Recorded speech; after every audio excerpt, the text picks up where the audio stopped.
the win rate. Is the win rate we have right now. Close. 2 times it was picked up already in the Swiss stage, I believe, yeah. No knockout stage appearance, so this is the debut of Mrs. Kadina on the world stage knockouts. That is the Indonesian siren conquering the seas against SRG, who came back in game 1 and now are once again deploying Humes Guinevere, which came at the bane of NIP Flash last night. Here we go. Game number 2, into the battlefield we go. And I gotta tell you now, when RRQ are up against a role like this, when they lose a game like that, something tells me it's a down low situation. Do you remember TLID? Yeah, I remember Twisted Minds as well in the Swiss stage. So yeah, RRQ definitely have a pattern. Every single time they're down 1 game, it seems like, they take in all the mistakes they made in game 1. But I would say the same thing about SRG. Even when they win, they learn so much from their opponents. And I think they have also downloaded a lot from RRQ, especially in the early game. Petrify, Breath of the Ocean, Rinse trying to go for the kill. More. Almost kill pressure. Oh, the fadeaway. Just 1 splash of water. Humes took the orange buff. Oh, that is unfortunate. Unfortunate, but just the same, you have blamed Humes. He did his best. He tried. It's either survive, orange buff, or die, no orange buff. It's bad for SRG. It's bad. Either way, which puts RRQ Hoshi now up by about 500 gold. Turtle spawning in the lower quarter of the map. So that is where these 2 teams are looking to post up about 30 seconds from now. That's a Master Assassin. Oh, spatial migration over to Dyron. It's a crab. That's a stun too. Severed soul in the curse blast. Now electrified God. From Sujen. Oh, what is that damage? Just One the breath of the more. ocean from Rinse. Let him go. Real quick, a look at the emblems there explains why Humes got away with it. But just the same, that concussive blast is also what took away the orange from Zikais. Now top lane 1v1, Innocent versus Skylar. Whoa, Skylar wants to go in. Actually ends up even the trade out. Spatial migration cancelled by the Petrify. Humes taken out here by the Mercenary. He wants one more. Electrifying beats the dance of Sutsujin as he claims that kill, and it sets up perfectly for the first turtle. Clean for the King of Kings. This will propel them forward up by about 1,000 and change now. 2 minutes in. Sutsujin clean with a take, and maybe the small camp, why not? Just invading. They need to use the retribution, so you can actually just go in, get a very, very safe invade, a bit more of a lead. And now it's just deja vu, right? I think for the most part, both SRG and RRQ find themselves in this situation in most of their games. RRQ are always leading at the start, but then lose out control. SRG are always down in the early game, but somehow manage to gain control in the mid game. A very templated approach by RRQ Hoshi. Patterns upon patterns you see. And I'm pretty sure Kescute has drilled it into their minds. He brought out the blueprint, just laid it out and said, this is what you did last game, do it better. And what better start could you ask for? A turtle, a compromised orange, 3 kills on the Mercenary, and now look at this Edok pushing back to Humes and Zikais. Do it better doesn't even cut it anymore, That was an M5 thing. You gotta do it greater in M6. Than ever. Than ever. Game never over. I mean, that is just one game that they dropped the ball on. And again, the only real L is when you don't learn.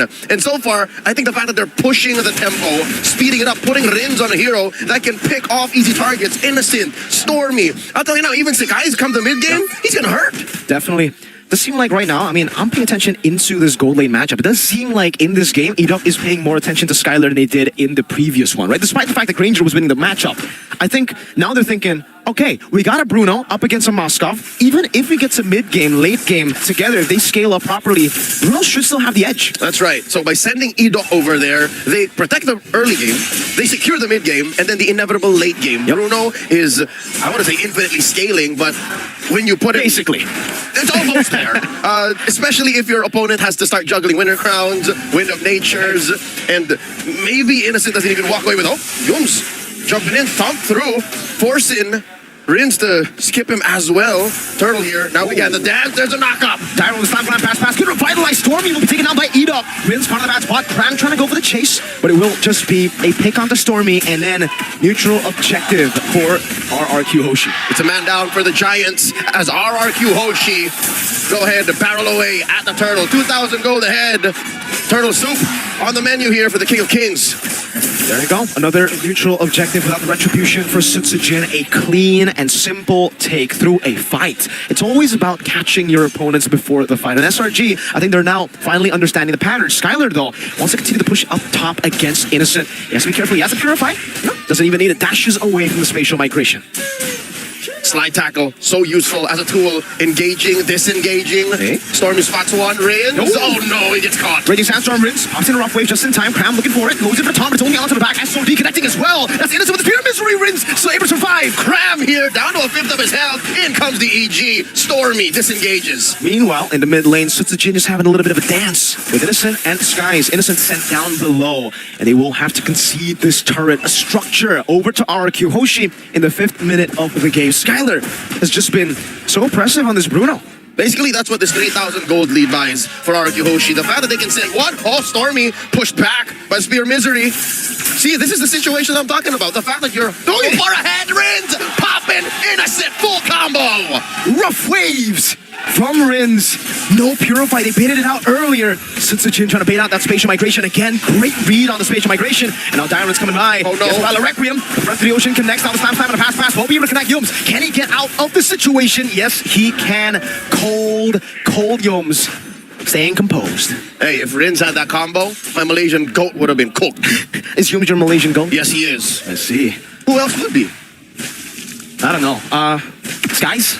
Nah, I think Yums has been there longer. Right? The Sky Prince, though, we got to talk about his performance. 0-2 right now, 5-6 minutes in to game number 2. I think all the critics, all the pundits, all the analysts online are saying this is not the same Sakai, but wait, they're looking to get one here. Oh no, the knockup! Requiem 2 and the AOG connects. Rins goes with the rough waves. It'll be a trade. Edok taken down. Now Cram's gonna be next on the top. And Ooh, a lot of turnaround damage. SRG are looking to capitalize. The king needs to go. Dyron puts himself in the middle of the Monarch, and the rest of them down goes Innocent. The mercenary takes him down off cam. It becomes a 2 for 2. Skies gets their double. They're on the neutral objective. Skylar wants some smoke. Goes over to Cram. Slide tackle forward. Oh, almost a goal. Almost. Did they get it? So Sutsujin baiting it out. Now walking forward. An assassination from the mercenary. He had his mark and he found it. The Mage Prodigy could not go anywhere. He committed everything. And now Cram staying alive. Barely. Just barely staying alive there. Uh-oh, Skies, he didn't use the retribution. He should still be able to contest this, but I don't know if he should. Edok's walking up, and Sutsujin will be the one to claim the purple buff. What's the term? Grand Theft Purple, baby. He is guilty. 3,000 gold ahead. It's the same story as game number 1. SRG, if you ask me, I think this lineup right here, it might actually be built better to come back. Yeah. I actually like it. The chances of this lineup coming back compared to game 1 is better. But watching this game, 8 minutes in, RRQ Hoshi are going faster. So will they even find that window? I think it's a great point you brought out. SRG, they have a better comeback composition. But I could say the same thing about RRQ. They have fixed on the errors that they had in game 1. They have a better snowball composition. Yep. If they get the lead that they got in game 1, which they're working to. Very, very close to getting, I would say, in this moment of the game, right? 8 minutes, we saw a very similar amount of gold lead. Petrify, oh, rough waves again. Innocent didn't even get the Purify out. And now Yums pushed back. No dice for SRG. Yikes. That's what we're talking about. The Rins played the Odette prior, and now that it's the Kadira, who by the way just picked up the concealed boots, AOG coming through, Rins might get punished! And he will ready set Dog! Finding Stormy in the backslash to them, and Skylar will just go with the balls, with the House Claws as well. Now Cram mounted up. And now, Innocent, Spear of Destruction coming through, down goes the king! Innocent in the midst of it all, Diamond going for slam, Innocent with a blink again, Diamond not able to get the mobility, so Sutsujin walking up, Skies with the stun, only onto Diamond. Electrifying beats as Innocent gets mounted up, both going for the wrong or different target. Skies in the bottom lane, juking away from Sutsujin. Run, Sky Prince, run! One more! A shutdown by the mercenary! Oh, Diamond's got to be careful though, he chased a bit far. Spatial migration from Yums, and Diamond just Inivanchanas is it up. Oh my lord. The Lord spawns here, upper quarter. About 9 minutes and a half into game number 2. The fact that RRQ Hoshi are now finishing what they start and they find their marks. Another one for Rins! Stormy goes, let me finish my sentence. Kila Rins!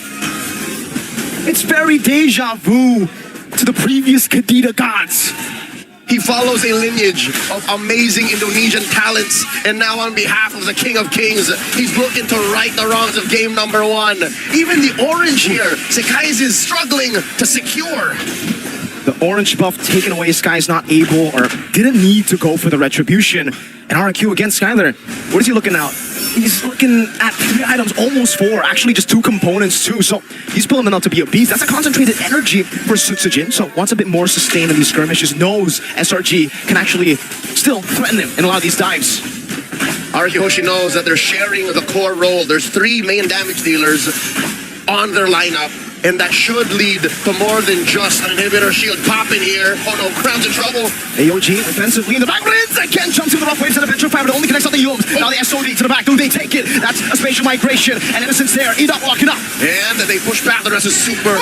Teven SRG pushing back on RRQ as well. No one goes except Dyron. It's just Innocent, man. He's always on point. It doesn't matter that you've shut him down 3 times, Leo. 2 and 3 now. He's building back. Current net lead for his team at least. Number 3 overall. That's 7.8k on Innocent. Currently has the Trinity, but just the Trinity. Halfway through a rose gold dog. So that should help him against Susujin. Should help him against Rins. But the truth be told, that's just an extra layer of protection, because once Innocent finds a window, you've seen it happen at least once or twice in this 12-minute game, he will SOD into the thick of it. Okay. Cram? Yeah. RRQ Hoshi actually don't want to go in on that. I'm going to take a look at the items. Actually, Blade Armor and the Thunderbelt, those are the only 2 items that Edok has right now. He's building towards what I assume to be an Athena shield up against this burst of SRG. But yeah, these targets are still very squishy, right? Because I think Edok has more ways to deal with the Moscow, but now we definitely know why Dyron's been taken down 3 times. Yep. It's because he just doesn't have enough physical defense yet. He's on his way to a Blade Armor, so that should spell disaster for Innocent. Even Sekai has to watch out for it. Once he, flicker splits, which he, by the way, has right now. I think they're all just posting up for this Lord spawning in the lower quarter. That's still about 5,000, 6,000 gold. The Edok spots Cram, push him out of that bush. I wonder if he knows. Not gonna fall for it. That bush set up by SRG. Could have been a Kumar moment right there, Mr. Leo. Could have joined that long list of wards building Started off with year 5 World Championship Grand Finals. Yeah. What is that currently? Like 6 or 7 dudes on that. Oh, I lost count, if I'm being honest with you. But Lord will be spawning back in the game. This is the second Lord of the game, an enhanced Lord, 13 minutes in. And I don't know, do SRG want to contest? I think they have enough tools to actually deal with this Lord still, but do you want to play that gamble? I mean, we've seen them come back from much worse, right? Game number 1 was a 9,000 gold lead. Here at just 5,000, and again, a more comebackable lineup, it should be fine. Look at this from afar! Stormy gets caught by Rins, the full combo, and now Dyron putting Yums here into the grasp. Oh, good flicker from Yums to cancel the slam, or the pass, bring back, and it will just be the Lord for RRQ Hoshi. Man, Rins has been on point. That last update on Kadira, the force swing, the backswing reduction time, making that combo all the more elusive, cutting sentences, starting fight from out of nowhere. Stormy couldn't even flicker away. Look at that, 5 kills so far. 4 of those were off of Rins. Yeah, okay. I thought Stormy got tough boots for the tenacity, but it doesn't seem like that's the case. Enhanced Lord mid lane will be able to break the base turret. Raging Sandstorm from Edok. In the thick of it, now he fights once. Kai's has fallen. Selangor looking for the clapback. Innocent walking up, Sutsujin with the damage. Over now, spatial migration from Yums. Unable to connect. Skyler, 1 last crit is all he needs. Innocent gets back to the base in time. The conceal, allowing for faster movements, allowing for a re-engage, and now Sutsujin blasting them all. Yums, the last one left. Immortality out, and that's a wipeout. Rins! Gila Rins! An equalizer.